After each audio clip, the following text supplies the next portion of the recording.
Hello दोस्तों, आज की इस कहानी में आप सभी का स्वागत है। शादी की पहली रात सबके लिए उत्साह से भरी होती है। शादी की पहली रात को लेकर लड़कियों में कुछ ज्यादा टेंशन होती है। ऐसी ही कहानी कुछ इस महिला की है।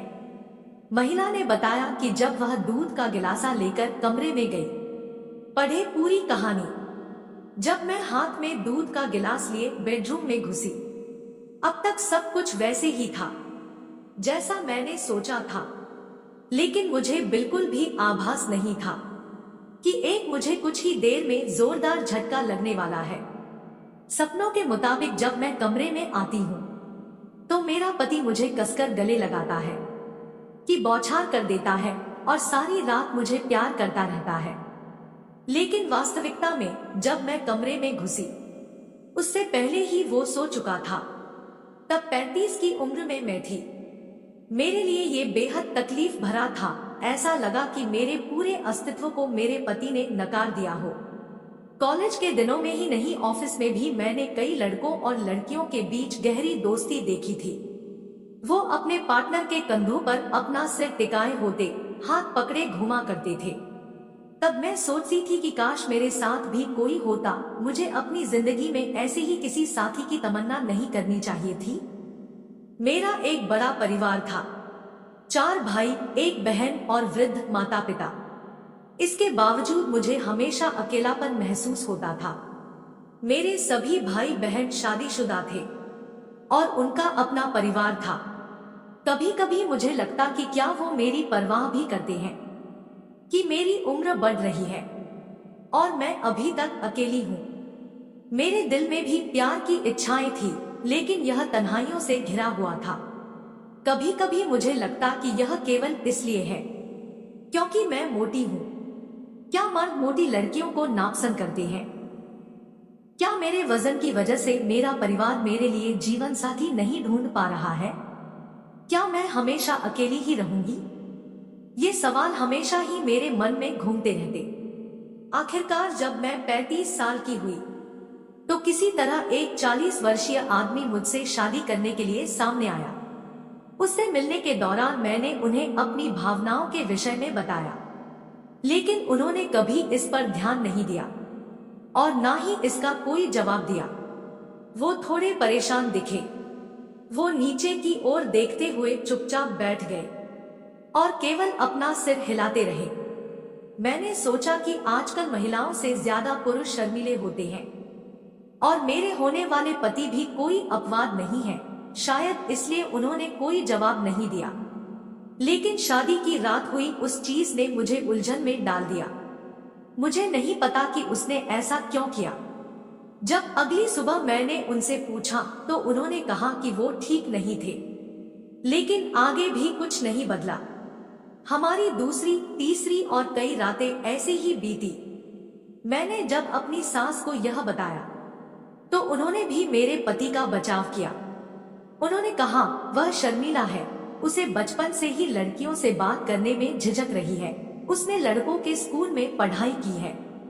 उसकी ना तो कोई बहन है और ना ही कोई महिला मित्र। हालांकि इस बात से मुझे अस्थायी राहत तो मिली, लेकिन मैं इस विषय में सोचना बंद नहीं कर सकी। मेरी सारी उम्मीदें, सपने और इच्छाएं दिन ब दिन टूट रही थी। मेरी बेचैनी का एकमात्र कारण पति नहीं था। वो शायद ही मुझसे बात करते थे। मुझे लगता कि हमेशा मेरी उपेक्षा हो रही है। वो मुझसे दूर भागते, छूना पकड़ना तो दूर की बात थी। अगर कोई औरत अपने पहने हुए कपड़े भी ठीक करती है तो मर्द उसे ऐसा करते हुए देखने की कोशिश करता है। लेकिन अगर मैं कभी रात को पूरी तरह से मैदान साफ करके भी देती तो भी मेरे पति उदासीन बने रहते। क्या मेरा वजन उनके इस व्यवहार का कारण है? क्या उन्होंने मुझसे किसी दबाव में शादी की है? मुझे नहीं मालूम था कि ये सब बातें किससे शेयर करूं। मैं अपने परिवार से बात नहीं कर सकती थी क्योंकि सब यही सोचते कि मैं बहुत खुश हूं। लेकिन मेरे सब्र का बांध टूट रहा था। मुझे इसका हल ढूंढने की जरूरत थी। आमतौर पर छुट्टियों वाले दिन भी वो घर पर नहीं रहते थे। वो या तो अपने किसी मित्र के घर जाते या अपने माता पिता को बाहर ले जाते थे। संयोग से उस दिन वो घर पर ही रहे। मैं कमरे में घुसी और अंदर से दरवाजा बंद कर दिया। वो बहुत तेजी से अपने बिस्तर से उठे, मानो कूद गए हो। मैं उनके पास गई और प्यार से पूछा, क्या आप मुझे पसंद नहीं करते? हम अब तक एक बार भी अंतरंग नहीं हुए हैं, ना ही आपने अब तक कभी अपनी भावनाओं के विषय में ही बताया।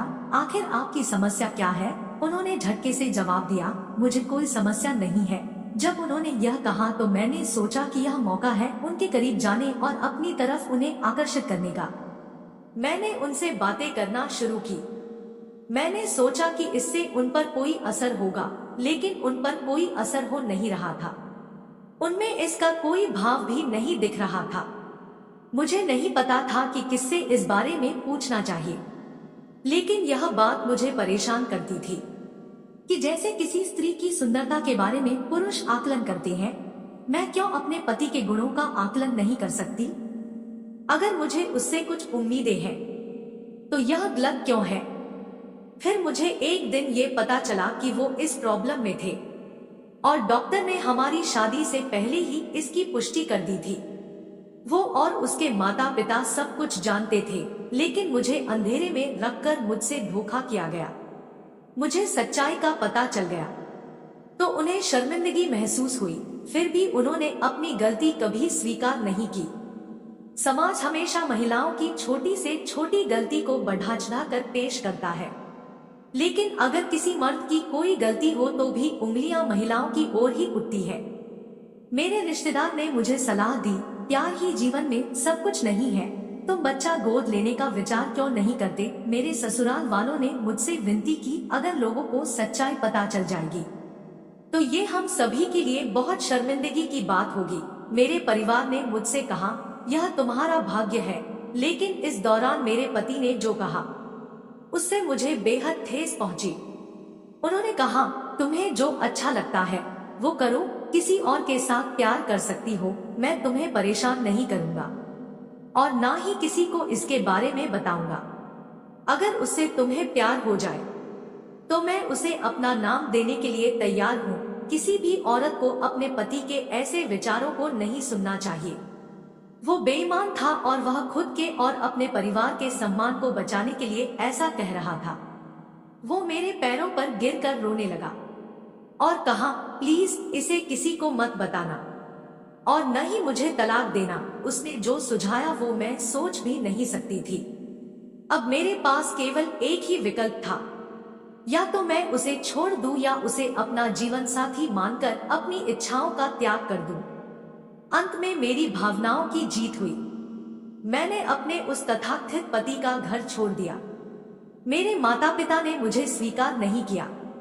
अपने दोस्तों की मदद से मैं एक लेडीज हॉस्टल में चली गई। जल्दी ही मुझे एक नौकरी मिल गई। धीरे धीरे ही सही मेरा जीवन पटरी पर आने लगा और मैंने कोर्ट में तलाक की अर्जी डाल दी। मेरा पति और उसके परिवार वालों ने बेशर्मी दिखाई।